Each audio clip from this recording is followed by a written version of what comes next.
आज नैषध चरित महाकाव्य की परीक्षा दृष्टि में आप सबका स्वागत है। एचटेट दिसंबर 2025 के लिए हम सभी काव्यों का सामान्य परिचय देख रहे हैं। इसी श्रृंखला में नैषध चरित महाकाव्य। तो सबसे पहले देखते हैं कवि परिचय। श्री हर्ष ने लिखा है।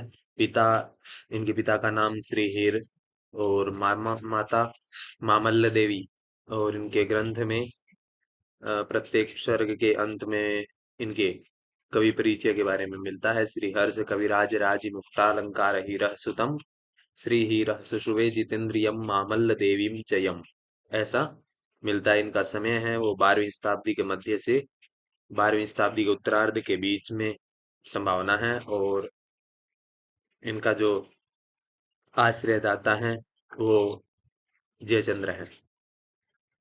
आगे बात करें इनकी उपाधियां। नव भारती, कवि पंडित और उपासक ये शिव के थे, विष्णु और सरस्वती। इनका प्रिय छंद है वो उपजाति है। और इन्होंने कहा है तांबूल द्वयमाशनम चलपते यह कन्यकुब्जेश्वरात्। नैषधचरित के 22वें सर्ग का 15वां श्लोक है।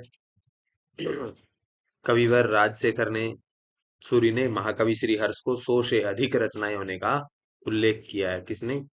राजशेखर सूरि ने।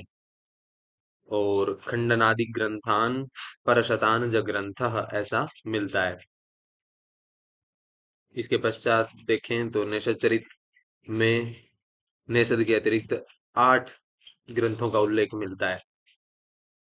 और महाकवि श्री हर्ष ने अपने निषद चरित में अपनी रचनाओं के साथ साथ प्रत्येक सर्गांत श्लोक में अपने माता पिता का उल्लेख किया है। ठीक है, वो उल्लेख ऐसा लिखा है। श्री हर्ष कविराज राज मुकुटालंकार हीरः सुतम श्री हीरः सुषुवे जितेन्द्रियम मामल्ल देवीम च यम, ऐसा मिलता है। श्री हर्ष के शताधिक ग्रंथों का नाम का कोई प्रबल प्रमाण उपलब्ध नहीं है। वैसे इसके पास इनकी जो अविवादित रचनाएं हैं दर्शन में निषद चरितम, स्थैर्य विचार प्रकरण और विजय प्रशस्ति, खंडन खंड खाद्य, ये एचटेट में पूछा गया है। और गोडोर विंसकुल प्रशस्ति और अर्णव वर्णन, छिंद प्रशस्ति, शिव शक्ति सिद्ध, ये भी पूछा गया है। और नव शशांक चरित चंपू और ईश्वराभिसंधि, ये इनकी प्रमुख रचनाएं हैं जो अविवादित हैं। इनमें से नैषधचरित व खंडन खंड खाद्य के अलावा 8 ग्रंथ है वो अनुपलब्ध है। ठीक है, 2 ही ग्रंथ है, खंडन खंड खाद्य और नैषधचरित जो आज उपलब्ध है। श्री हर्ष की काव्य शैली प्रसाद गुणों से युक्त वैद्रवी शैली है। गुण में प्रमुखतः माधुर्य और ओज की प्रचुरता है। महाकाव्य में एक स्थल पर श्लेष अलंकार का इतना सुंदर चित्रण किया गया है कि अन्य कवि इसकी बुरी प्रशंसा करते हैं। तो क्या कहा है? देवः पतिर्विदुषी नैषद राजगत्या निर्णीयते न किमुन व्रीयते भवत्या नायं नलः खलु तवाति महान् न लाभो यदिन्न मुज्झसि वरः कतरः पुनस्ते, ऐसा मिलता है नैषद चरित के 13.33 में। हर्ष ने उपयुक्त श्लोक के 5 अर्थ बताए हैं। इंद्र के पक्ष में इस श्लोक के 5 अर्थ बताए हैं। इंद्र के पक्ष में एक, दूसरा अग्नि, फिर यम, फिर वरुण और नल। निषद चरित में 9 निधियों का उल्लेख है। और महापद्म, पद्म, शंख, मकर, कच्छप, मुकुंद, कुंद और नील व खर्व, इन 9 निधियों का वर्णन है। इसके पश्चात लेखक श्री हर्ष हैं। विविधा महाकाव्य और मंगलाचरण का प्रकार है वो वस्तु निर्देशात्मक है। और छंद निषद चरित में वंशस्थ है प्रथम सर्ग में। सुमंगलाचरण निपीय यस्य क्षितिरक्षिणः कथां तथा द्रियन्ते न बुधाश्वधामपि नलस्य तच्छत्रित कीर्तिमण्डलः सराशिरासीन महसां महोज्ज्वलः, ये वंशस्थ छंद में मंगलाचरण है। ठीक है, तो लेखक श्री हर्ष हैं। काव्य विधा महाकाव्य, कुल सर्ग इसमें 22 हैं। नायक इसका नल है जो दिरोदात्त कोटि के हैं। नायिका दमयंती है। प्रतिनायक 4 नल जो अग्नि, वरुण, इंद्र और यम। अंगिरस इसका श्रृंगार है। अन्य रस की बात करें, वीर, हास्य, करुण, रौद्र, अद्भुत आदि। और गुण, माधुर्य, ओज, प्रसाद, प्राय ये सभी गुण इस काव्य में पाए जाते हैं। ठीक है, ये थोड़ा मिसप्रिंट। इसके पश्चात रीति, इसमें वैदर्भी रीति है। अलंकार की दृष्टि से अनुप्रास अलंकार है। और अन्य अलंकार, अतिशयोक्ति आदि। छंद, कुल 19 छंदों का प्रयोग है, जिसमें उपजाति, वसंत तिलका, अनुष्टुप, वंशस्थ, शिखरणी प्रमुख है। उपजाति सर्वाधिक 7 सर्गों में है। प्रमुख उक्ति, काव्यम नवम नैषधम, चांडू पंडित ने कहा है। और नैषधम विद्वदौषधम, ये प्रमुख उक्तियां हैं। और उदिते नैषधे काव्ये क्व माघ क्व च भारवी, ऐसी पंक्ति मिलती है। और नैषधे पद लालित्यम, उपमा कालिदासस्य भारवेरर्थ गौरवम, ये भी। और नैषधे पद लालित्यम माघे संति त्रयोगुणा, ये नैषध चरित के विषय में प्रमुख उक्तियां हैं। इसके पश्चात उपजीव्य ग्रंथ देखें तो महाभारत का वन पर्व है। अन्य स्रोत, शतपथ ब्राह्मण, कथा सरित सागर, कुमारपाल प्रतिबोध, लिंग पुराण, वायु पुराण, हरिवंश पुराण, ब्रह्मांड पुराण आदि। कुल श्लोकों की बात करें तो 2804 श्लोक है इसमें। और प्रत्येक सर्ग के अंत के परिचयात्मक सभी श्लोक शार्दुल विक्रीडित छंद में हैं। ये भी। और बृहत्त्रयी का सबसे बड़ा ग्रंथ है निषद चरित। और महाभारत के वन पर्व में नलोपाख्यान 29 अध्यायों में, अध्याय 78 से 58 से 78 में नलोपाख्यान है, उससे ये लिया गया है। नलोपाख्यान की सरल छोटी कथा निषद चरित में बहुत थोड़ी ली गई है। ठीक है। और नलोपाख्यान का एक उपदेश कथा है, जबकि निषद चरित एक सरस एवं मनोरम महाकाव्य है। नलोपाख्यान के आदि से 6 सर्गों की घटना को श्री हर्ष ने विशाल 22 सर्गों में निषद चरित नामक ग्रंथ में उल्लिखित किया है। इसके पश्चात इसका नामकरण निषद देश के राजा नल का चरित्र वर्णित होने से इस ग्रंथ का नाम निषद चरितम रखा गया है। और पात्र परिचय की बात करें तो नल है नायक, निषद देश के राजा हैं। दमयंती नायिका है, जो विदर्भ राजकुमारी है। भीम दमयंती के पिता हैं, विदर्भ के राजा है कुंडलपुर के। और प्रतिनायक इंद्र, वरुण, अग्नि और यम है। हंस, नल दमयंती के प्रेम का संदेशवाहक दूत है। अन्य पात्रों की बात करें तो दमयंती की सखियां, हंस पक्षी का परिवार आदि। और दमन है, वो दमयंती का भाई है। टीका टीकाकार देखें तो टीका में नेषद नेषधीय प्रकाश टीका है, जो नारायण की है। नेषद दीपिका चांडू पंडित की है, प्राचीन टीकाकार हैं। और साहित्य विद्याधरी विद्याधर की है। और दीपिका टीका नरहरि की है। तिलक टीका चारित्रवर्धन की है। और जीवातु टीका है, वो मल्लिनाथ की है, ये बहुत बार पूछी भी जाती है। और सुखावबोध ये जीनराज की है। अन्य टीकाकार में देखें आनंद राजानक, ईशान देव, उदयनाचार्य, गोपीनाथ और भगीरथ आदि हैं। तो सर्गवार इसकी कथा देखें तो प्रथम सर्ग में, इस सर्ग में निषद देशाधिपति राजा नल के शौर्य, गुण, प्रताप एवं उत्कर्ष का वर्णन किया गया है। राजा नल का विदर्भ नरेश, भीम की पुत्री दमयंती के प्रति कामार्थ होना, उपवन में जाना इसी सर्ग में है। और उपवन में राजा हंस पक्षी को पकड़ते हैं और उसकी करुण वाणी सुनकर उसे छोड़ देते हैं। द्वितीय सर्ग की बात करें तो हर्षोल्लास के से यह इस सर्ग का आरंभ होता है। और हंस के परिवार से मिलकर पुनः कृतज्ञता प्रकट करने नल के पास उपवन में जाता है। और राजा नल हंस से दमयंती के पास कुंडनपुर जाने के लिए आग्रह करते हैं। और हंस कुंडनपुर पहुंचकर उपवन में सखियों के साथ विहार कर रही दमयंती के पास रुक जाता है। कौन? हंस रुक जाता है।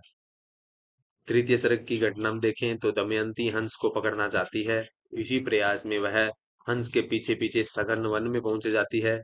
वहां एकांत पाकर हंस राजा नल के अलौकिक गुणों का एवं अनुपम सौंदर्य का वर्णन करता है। दमयंती राजा नल के प्रति अपनी आसक्ति प्रकाशित करती है। हंस पुनः राजा नल के पास लौट आता है और सफलता की सूचना देता है। ये तृतीय सर्ग में मिलता है। चतुर्थ सर्ग की बात करें, इसमें दमयंती की वियोग अवस्था का वर्णन है।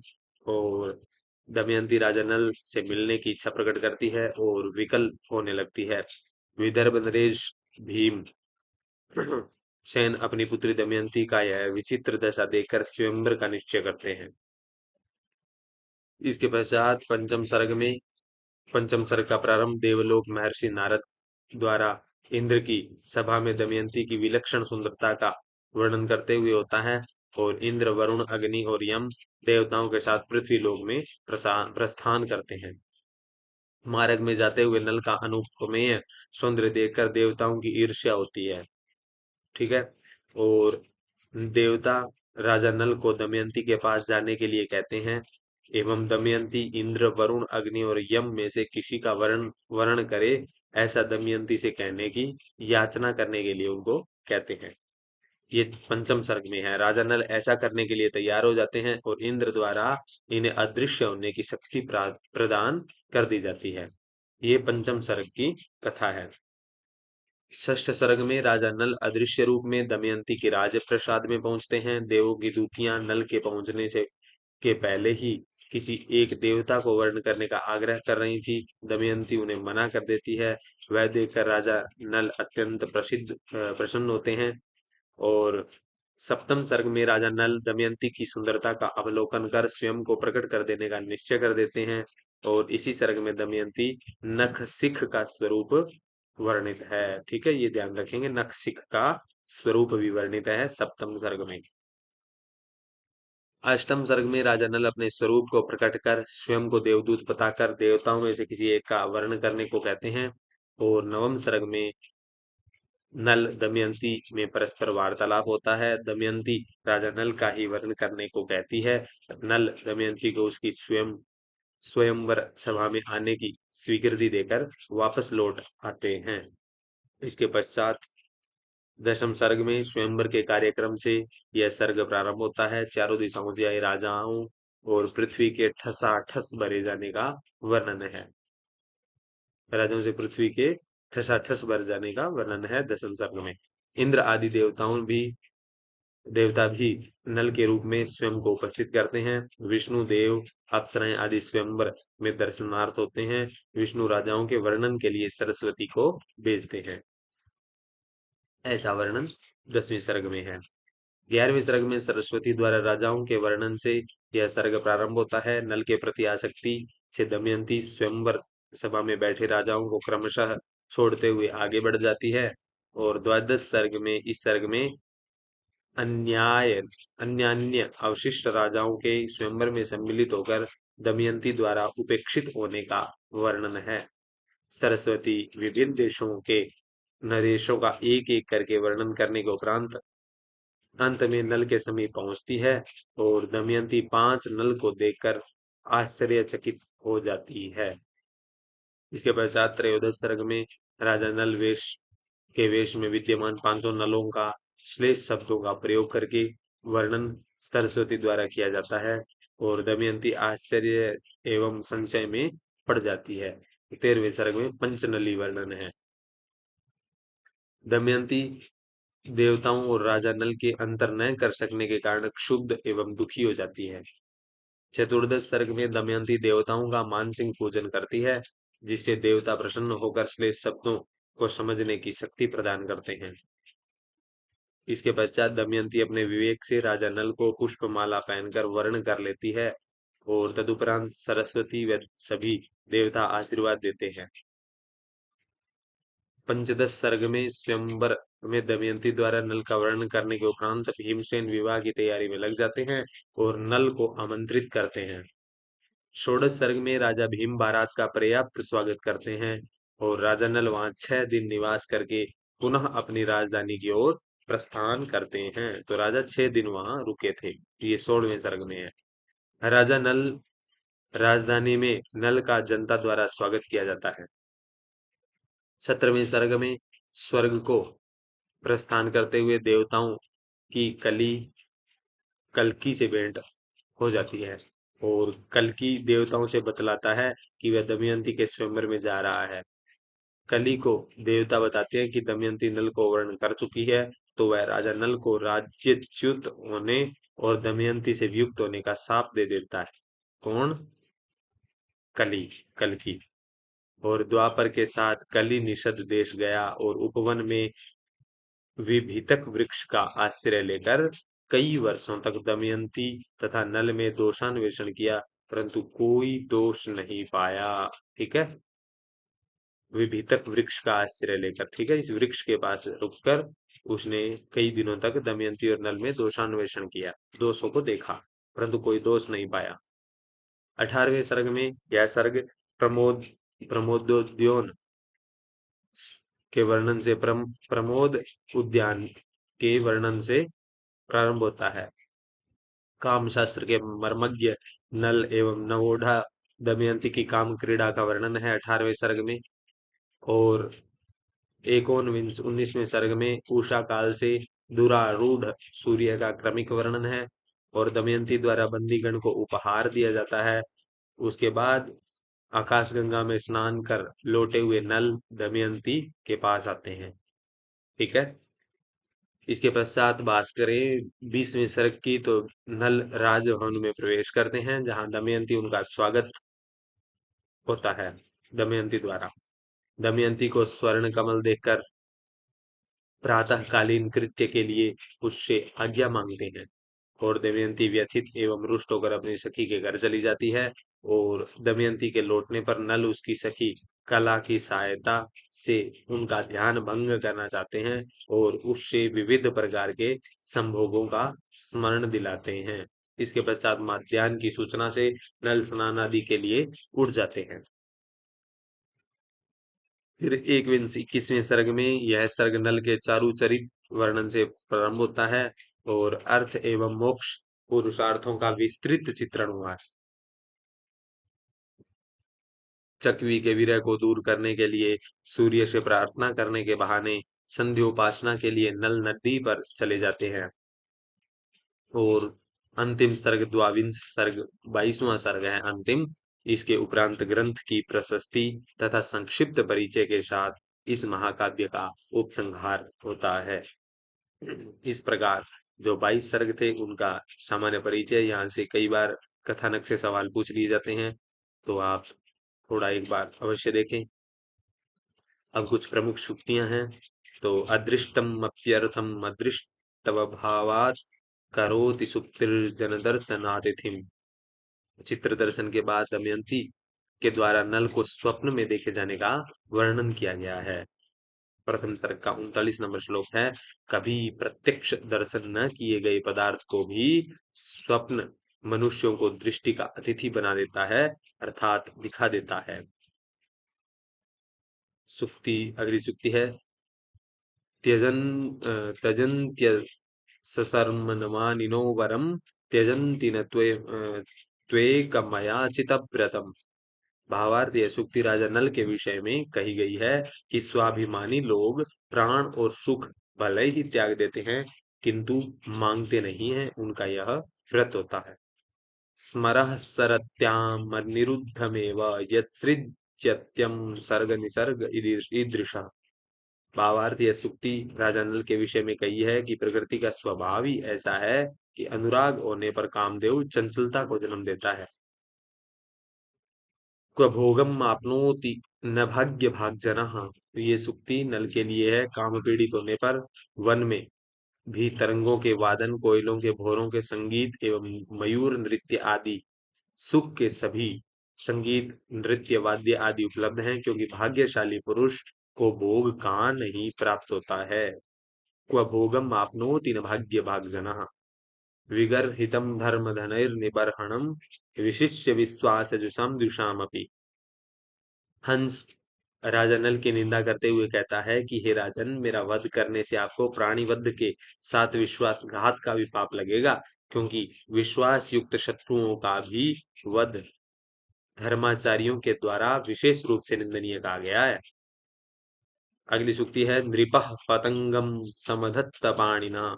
राजा नल ने स्वयं कपट से नारायण की तरह अपने शरीर को छोटा करके शब्द से रहित चरण से हंस के पास जाकर हंस पक्षी को हाथ से पकड़ लिया। नृपः पतंगम समधत्त पाणिना। इसके पश्चात सरोरुहं तस्य दृशेव तर्जितं जितः स्मितेनैव विधोरपि श्रिया कुतः परम भव्यमहो महोयसी तदाननस्योपमितौ दरिद्रता। नल के नेत्र के द्वारा, कमल और मुस्कुराहट के द्वारा चंद्रमा की शोभा जीत ली गई है। नल से अधिक सुंदर वस्तु क्या हो सकती है। आश्चर्य है कि नल के मुख की उपमा में बहुत दरिद्रता हो गई है। अधीतिबोधाचरण प्रचारणैर्दशाश्चतस्र प्रणयन्नुपाधिभिः चतुर्दशस्त्वं कुतवान् कुतः स्वयं न वेद्मि विद्यासु चतुर्दश स्वयं। इस राजा नल ने अध्ययन, अर्थज्ञान, आचरण और प्रचार, इन चार प्रकार क्यों 14 विद्याओं को चतुर्दशत्व ही बनाया, 14 विद्याओं को 14 ही रहने दिया, यह मैं स्वयं नहीं समझ पाता। ये प्रमुख पंक्तियां थी। और एक हंस विलाप की है, तो वो मैं लिखना भूल गया। आज के लिए इतना ही। नेशद चरित का जो सामान्य परीक्षा दृष्टि थी